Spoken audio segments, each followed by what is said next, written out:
Skald faces off with a young Spinosaurus.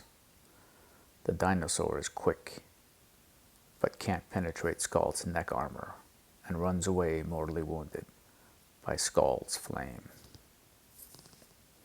The sounds of the skirmish attract a full-grown Allosaur, who is quick with a Sutamiwaza attack from its back.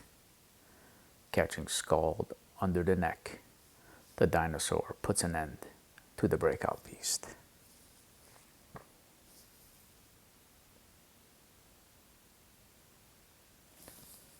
A land shark smells blood.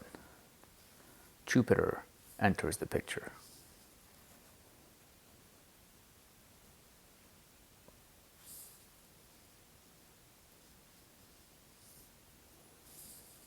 The Breakout Beast is a veteran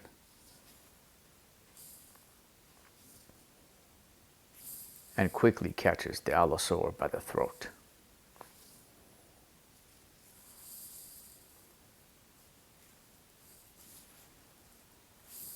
Jupiter roars in triumph.